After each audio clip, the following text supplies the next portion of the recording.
Do we have LAO somewhere? Yes, yes.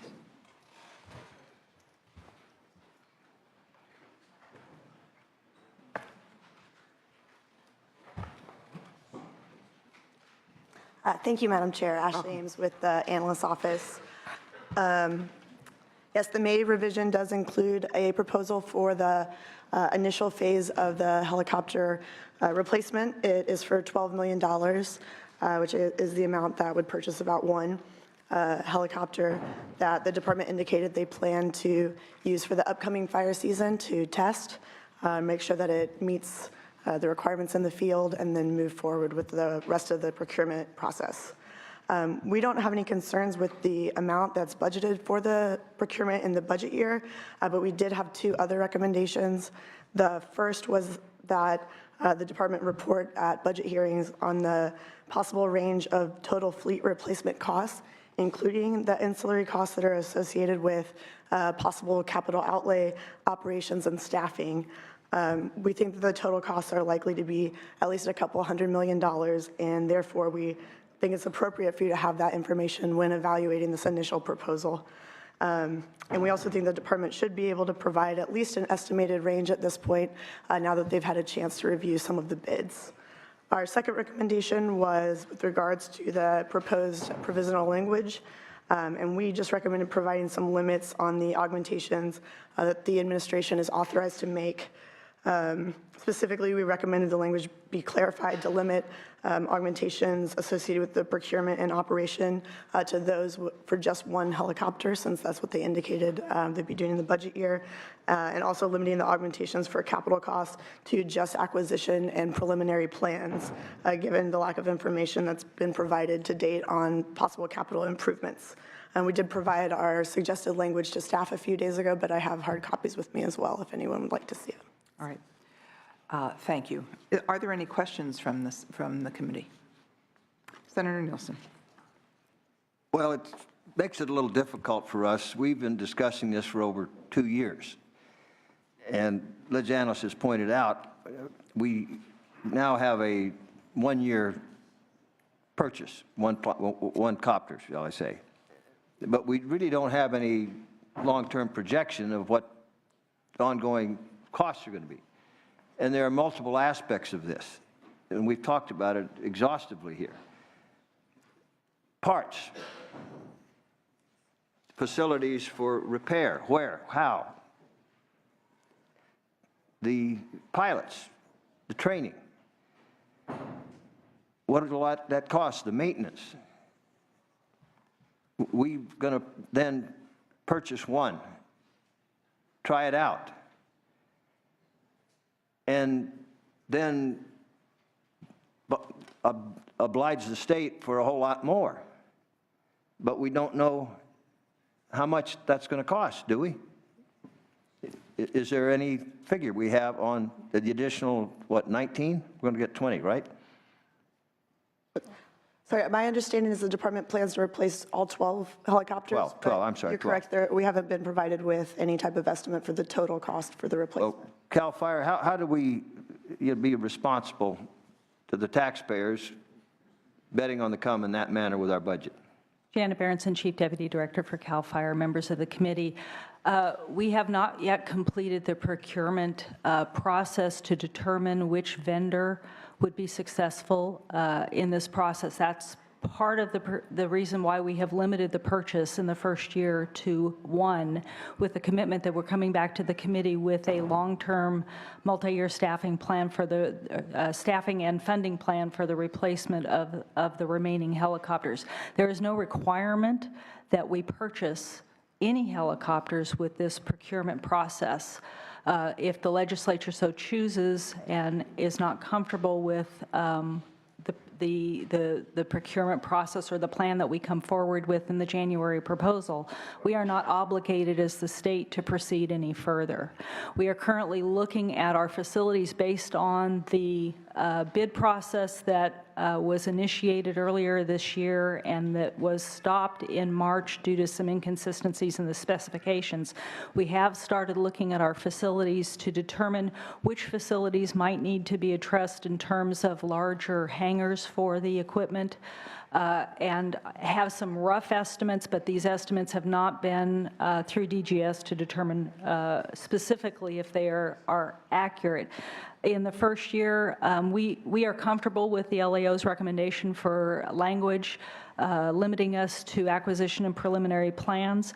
Based on that language, if we were to look at 2 or 3 facilities to initiate acquisition on 2 and preliminary plans for 1, that would be around $1.6 million, but that would require notifying language to the legislature before we could implement that language, and the department is comfortable with the language as the LAO has adopted.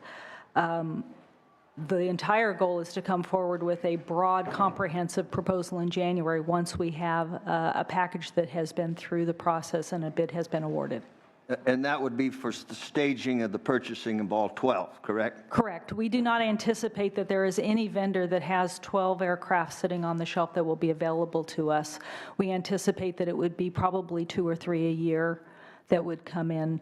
And then we would also provide you with which of the facilities need to be prepared for night flying, as not all facilities, not all aircraft would be, they would all be available to be used for night flying, but we would not staff them all up front for night flying. It would be based on those facilities where night flying would be appropriate. Then are you contemplating a series of bids then, letting a series of bids out, or? The bid would be for up to 12. Okay, but it's, so whoever gets the first bid through that process, then they would have like a first right of refusal for the rest, or how did that work? I'm going to turn you over to the Department of General Services. Yeah, because, you know, you say you, but they kind of drive the train more than you. Well, Matt Bender, Department of General Services, we do try to drive the train to the extent we can. The answer is that it's not so much a first right of refusal as an obligation. The way we've set up the contract is that it's a multi-year contract for an indefinite quantity, indefinite delivery of helicopters at specified prices with specified equipment. So the way we have it set up is we conduct one competitive solicitation for the indefinite quantity of aircraft.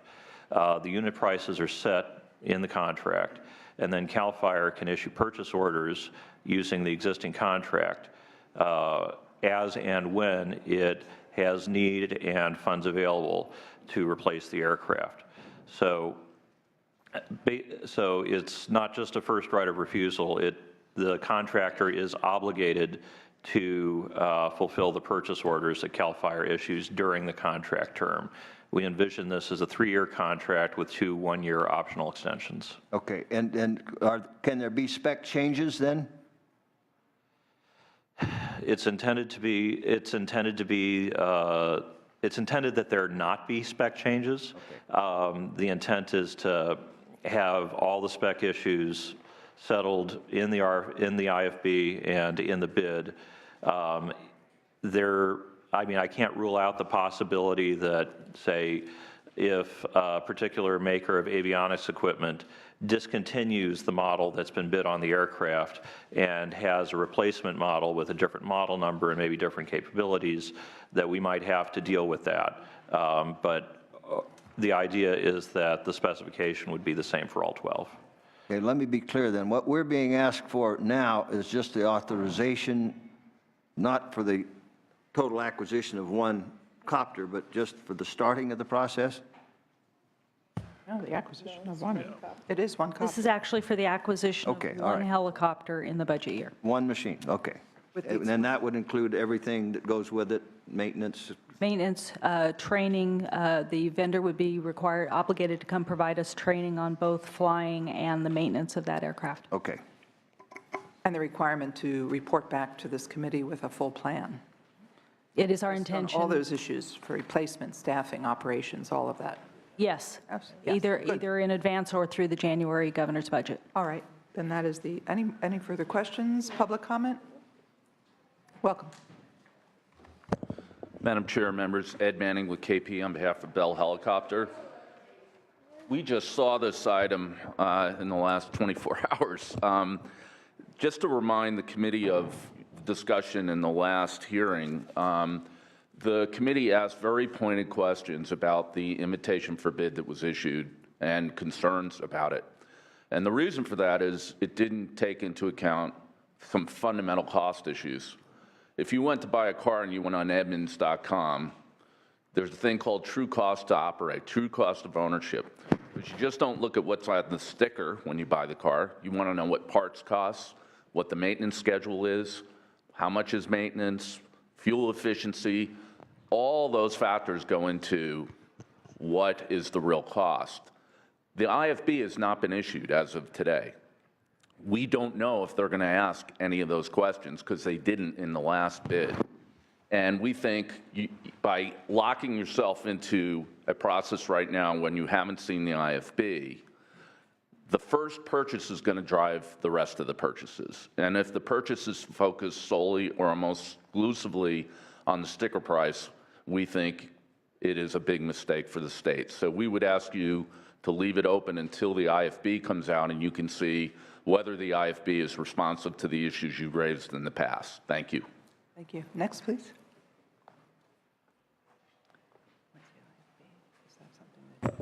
Madam Chair, members, Jerry Haliva on behalf of Airbus Helicopters, and I just want to echo our support for what the department is trying to do. It's taken a long time to try and get here, but we are very supportive of the process, and we would like to encourage the committee to support the department in focusing on the mission of the department, because if we focus too much on cost and ignore the important mission, especially something like initial attack, which saves billions of dollars in wildland firefighting costs, that would be a mistake. So we are supportive of what the department's doing. We're glad it's finally getting around to getting done, and we support the committee's oversight of it. Thank you, Madam Chair. All right, thank you.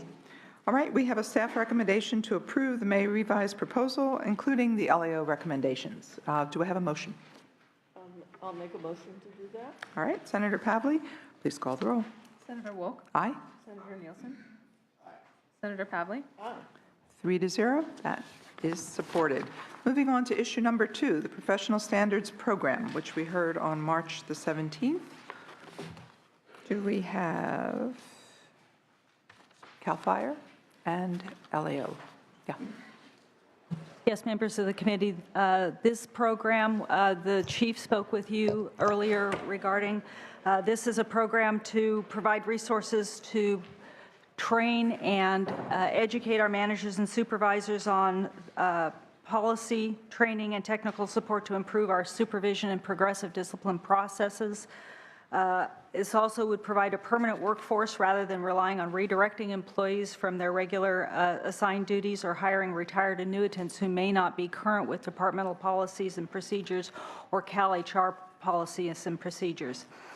These staff will be available to provide training to the department's 7,000 staff statewide, revise current training policies and curriculum, provide consistency in the preparation of progressive discipline documents, and ensure compliance with bargaining unit requirements and other peace officer and firefighter Bill of Rights. This is a modest request when compared to similar programs in other departments. In this current budget process, the Department of Mental Health has a proposal which was approved by its committee for 21 staff. They have a similar sized department and a statewide department similar to ours. We urge your support for this proposal. All right, LAO comments? Yes, thank you, Madam Chair. We provided our findings and recommendations on this proposal at the earlier hearing, so I'll be brief but happy to answer questions that you have. We do find that it's reasonable for the department to establish such a program. However, we did find that the ongoing workload for the program was uncertain, and mostly that was just a function of it being a new organizational structure.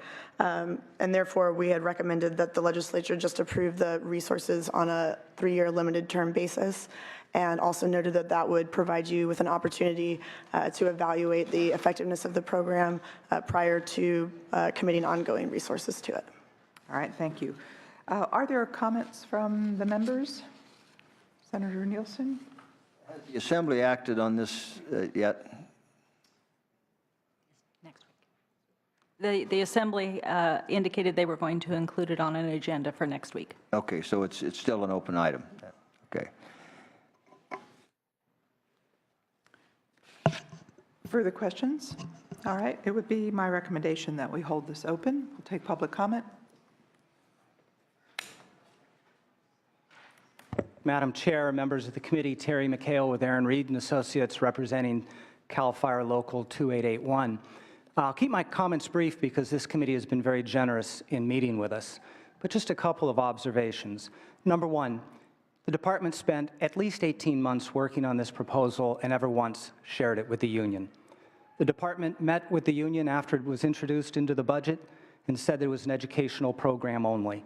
And then you look at the BCPs, and it is clearly, you can call it whatever you want to call it, but a duck is a duck. This is an internal affairs program.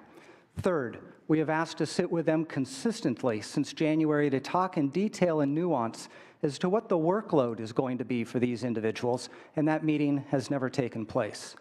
Fourth, you look at the analysis that was written today. This department is clearly able to handle the disciplinary workload that is in front of them. It's clear. It says exactly what they're capable of doing. I would then refer you to an Associated Press article written by Don Thompson in which Chief Pimlott is quoted, in which Chief Pimlott says that he does not see any extraordinary increase in any kind of disciplinary activity. Number 5, if you look at what happened in 2014, even the minimal discipline that has taken place, once it's reviewed, that discipline is pulled back. Members of the committee, I don't think I have ever come before this committee and opposed anything proposed by CAL FIRE. Last year when CAL FIRE wanted $9 million in new staff, we didn't oppose it. We have never opposed it. We want the department to work well. This program that they have introduced, we don't understand how it works. We don't understand what those 4 law enforcement BCP battalion chiefs will be doing. We looked at the BCPs. It is not about education. It is about discipline. We're pleased that it's being held open, and hopefully either the department will sit with us or we ask that you reject it. Thank you. All right, thank you. Further public comment? Good morning, Madam Chair, committee members. Mike Lopez, President of CAL FIRE Local 2881. Thank you. I rise here today to oppose this. Again, I won't reiterate all the comments of Terry McHale, but again, the department did not come to us before this process. In the staff report, it says that we met for 10 hours on this specific issue. That is not accurate, and that we are in opposition because specifically every position we haven't discussed in detail what their assignment will be specifically. So my board has directed me to oppose this. Thank you. All right, thank you. Further public comment? All right, Senator Nielsen. Madam Chair, I've had extensive conversations with Director Pimlott, and I have great respect for him. I will only say, as we continue our discussion on this matter, and I'm glad that we're going to continue it, and I look at the organizational chart, it's a pretty expansive organization chart for a large and very critical department. But I'm not aware of other departments that have such a expansive unit to do similar functions. And I think that's got to be something that we look at as we proceed with this item, as we go on into conference. That's all. It just, it looks a little bit. All right, yes, Senator Pavley. There's not much time till the budget's in place, so we'll be part of the, larger budget process, and I am expressing concern here today, and then that it is alarming that there doesn't seem to have been adequate discussions with the rank and file, the firefighters that are being affected. It's not good for morale, and so I don't know what will be the final solution in the budget committee, but providing adequate time for that to take place, I think is really important for the long-term sort of relationships. I don't like a lot of tension between management and employees. That sounds like argumentatively could be toned down or avoided with at least the courtesy and respect of having those multiple meetings, so at least someone's not coming up here and challenging X number of hours and not understanding what's involved. I know there's some problems with this internals affairs or whatever you want to call it. Top-down, is there a problem they're trying to fix? We know about the academy. I don't know about the others, but my reaction is that relationship between management and staff is of concern, and I hope they can provide the time to address that.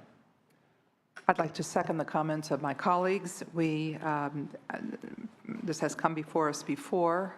We have allowed for time. We have made it very clear publicly and privately to the various parties that it would be better to talk and work this out.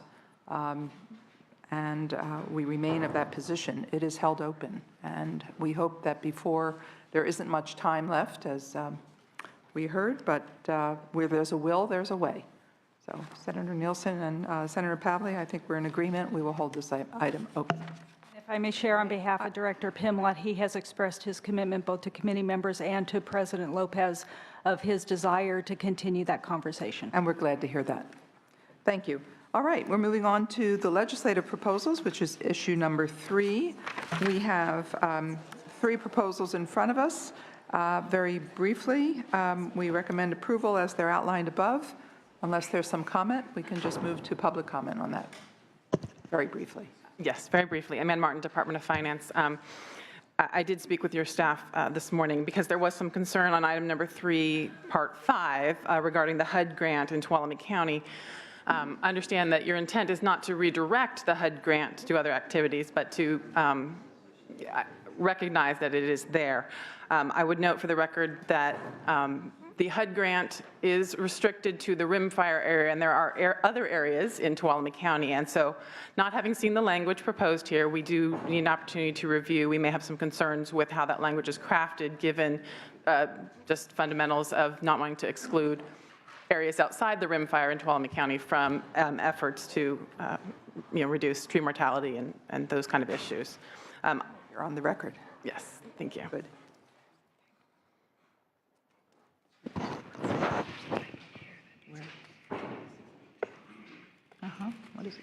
What is it?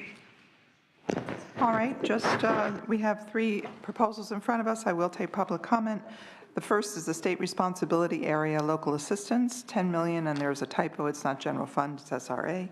The contract county capital outlay, and then the forest health trailer bill language. Your concerns will be addressed. Public comment. Thank you. Again, Elisa Noble, Plaza Resource Conservation District. We do quite a bit of work related to fuels reduction and healthy forests. We do have the 4th highest number of SRA parcels in the state and are currently implementing about 5 SRA grants. But we couldn't help to notice RCDs are not listed as an eligible party to receive funding, and so we just want to work with staff to make sure that that is clarified in the language. Thank you. Thank you for that. Welcome. Hello, I'm here on item 2, the Association of Contract Counties Capital Outlay. Very briefly, I'm Eric Carlson representing the Association of Contract Counties. That's 6 fire departments, including the counties of Marin, Kern, Orange, Los Angeles, Ventura, and Santa Barbara. We want to thank the committee for considering this particular request. We're supportive of it. The main reason that our particular capital outlay has been removed from our jurisdiction for a number of years is that we were tied to CAL FIRE's state program with lease revenue bonds, which were tied to using state buildings as collateral. Once that became the source of the funding, we were no longer eligible in that regard, and we're simply trying to get it restored. Thank you very much. I understand. Department of Finance will play a major role in this effort, so continue your efforts. And it's a lot less requests from last year. All right, we have 3 items in front of us. Would you please make a motion? I'll move the approval of items 1, 2, and 3. All right. Yes? Oh. Oh, you want to split them? Two out, separate. Oh, all Oh, right. I see. I see. I get it. All right. So I'll, Got it. Okay, so items 1 and 3, so move. moved by Senator Pavley. Please call the roll.